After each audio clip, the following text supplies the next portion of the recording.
Terima kasih Saudara Tratawe yang sudah komentar ini. Biasa Tanggal Free punya komentar. Memang komentarnya sangat luar biasa ya. Dibilang apa sudah 24 tahun otonomi khusus ini atau otsus ini tidak memihak kepada orang asli Papua. Jadi lebih baik kembalikan otsus itu kepada pemerintah pusat. Dan segera tanah Papua menentukan nasib sendiri atau merdeka. Gitu ya. Saya juga sepakat dan setuju dengan apa yang dia komentar dan saya lihat memang benar. Sudah 24 tahun ini, otsus ini atau otonomi khusus ini tidak menyentuh hati rakyat Papua. Gitu. Otsus tidak bawa satu perubahan yang terjadi di tanah Papua dan otsus tidak mampu untuk mengatasi setiap permasalahan yang ada di tanah Papua.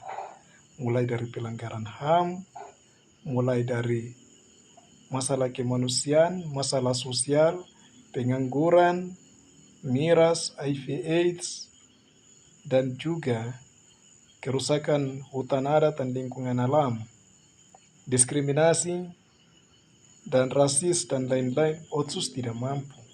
Karena apa? Pemerintah Republik Indonesia kasih otonomi khusus kepada rakyat Papua, tapi pemerintah Indonesia tidak mengerti apa itu arti dari kata otonomi. Bahkan kita punya gubernur, bupati, dan anggota-anggota DPR, ketua DPR, MRP, dan lain-lain. Mereka ini juga mungkin tidak mengerti apa itu kata otonomi. Dan orang tidak tahu atau tidak mengerti kebijakan atau cara kerjanya otonomi itu seperti bagaimana. Begitu. Maka itu pernah Bapak mantan Kabai Solomon Ponto sendiri katakan bahwa lepas kepala pegang ekor. Artinya Jakarta diberikan otonomi tapi implementasi kebijakan semua dia masih pegang. Apakah Jakarta masih menganggap orang asli Papua ini masih primitif, masih bodoh, atau tidak mampu untuk mengatur diri sendiri? Ingat, otonomi secara bahasa kasar, kita cuma bicara arti secara bahasa kasar.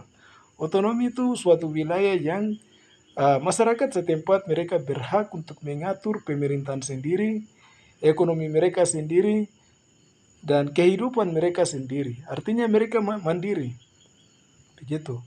Dan mereka membangun daerah mereka dengan sistem pemerintahan mereka sendiri sehingga supaya mereka bisa mempersiapkan diri mereka untuk menentukan nasib sendiri karena sudah sesuai dengan deklarasi masyarakat adat atau masyarakat pribumi tahun 2007, deklarasi PBB itu.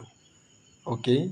Jadi saya mau kasih tahu, pemerintah Provinsi Papua dan 5 provinsi yang lain, 6 gubernur dan berapa bupati dan 6 ketua DPR dan 6 ketua MRP, kamu harus sadar dan mengerti arti dari kata otonomi. Begitu. Jadi saya cuma bilang, otsus sudah gagal, tidak mampu untuk bawa satu perubahan dan menyelesaikan konflik yang terjadi dan masalah yang terjadi di tanah Papua. Jadi alangkah baiknya tanah Papua berhak untuk menentukan nasib sendiri dan merdeka sesuai dengan Undang-Undang Dasar 1945 Alinea Pertama dan sesuai dengan deklarasi PBB Masyarakat Pribumi atau Masyarakat Adat tahun 2007 dan sesuai dengan resolusi PBB 1514 itu. Oke, salam hormat untuk kamu semua.